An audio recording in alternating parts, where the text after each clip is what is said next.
My name is Melinda Leslie. I'm a researcher of the covert ops, reverse engineering of extraterrestrial abductees, and everything I'm about to tell you is the truth to the best of my knowledge.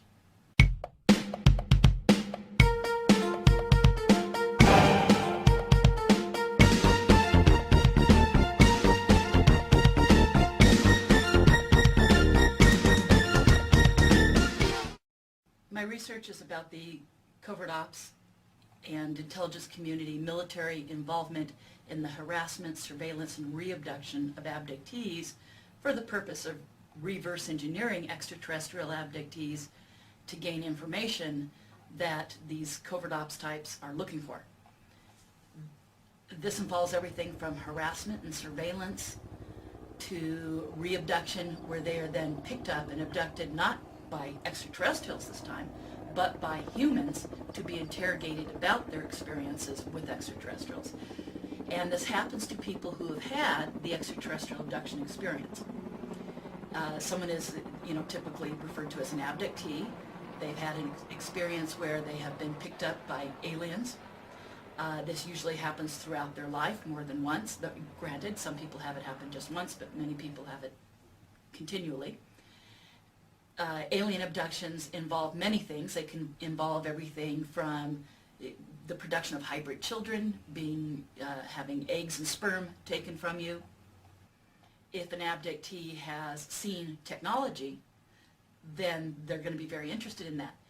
The covert ops and military have developed back-engineered extraterrestrial technology, from crash retrievals and other programs where they have been monitoring the technology and have tried to duplicate it themselves, and have successfully done so, and have built and flown craft that are UFO for all intensive purposes, but that they have built this themselves. Again, these are humans who have re-picked you up because you've had a very real alien experience.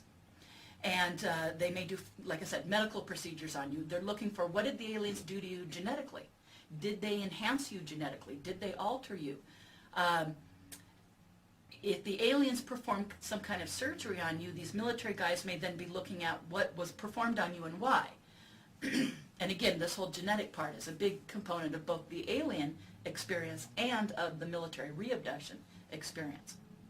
And then what they're ultimately doing is then looking for information on the alien agenda, alien motives, and alien technology.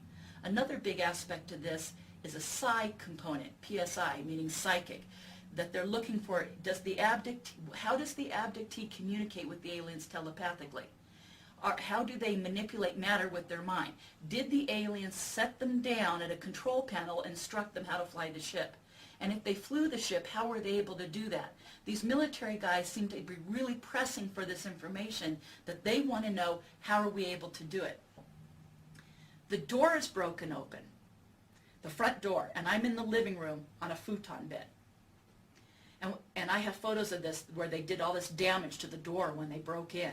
They damaged the door lock, the door frame, they pulled it apart, they did all this stuff when they tried to get in the door. Next thing I know is there's 4 guys in black jumpsuits with helmets on, with night vision goggles on the front of those helmets. They're like a night vision goggle that flips up, it was down, and so they're running around the apartment with night vision goggles.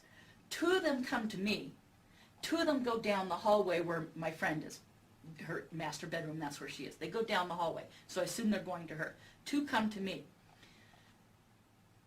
I start to go, and yell or whatever. Next thing I know is I'm stuck in the neck by something with 2 prongs, that when this thing hit me, kind of right where the neck and shoulder, right there meet, when it hit me, all of a sudden, all my muscles tensed up. So you understand what we mean. I have someone I want you to meet. He takes me out of that room, takes me into another room adjacent to it with like an examination table. And he says, sit here. He goes to the door, opens the door, and I see him look down the hallway and wave somebody who I can't see. And he waves this guy in. I'm sitting there on this examination table, just scared to death. And he says, so you understand what I mean? There's someone I want you to meet. I'm thinking this is going to be a general, the president, you know, I know somebody who is going to impress upon me the significance of not talking. And I expected to be some high-ranking person or a scientist or something. He opens the door, and in walks this large reptilian alien.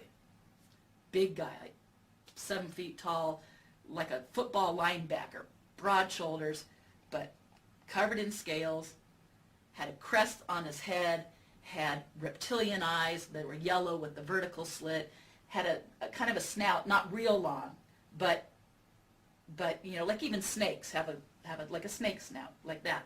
Scales.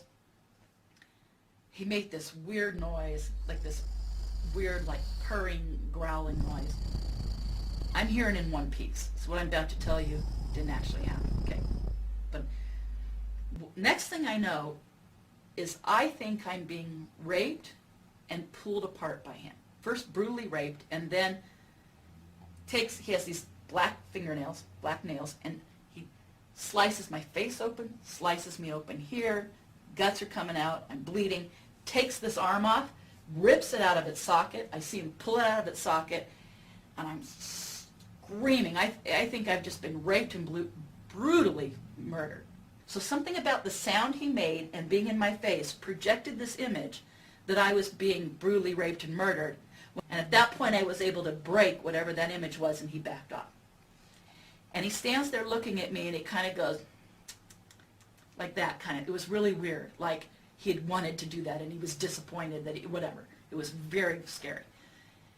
He backs off and goes out. The other guy comes in and says, if you don't stop talking about this, next time we will let him do what he wanted to.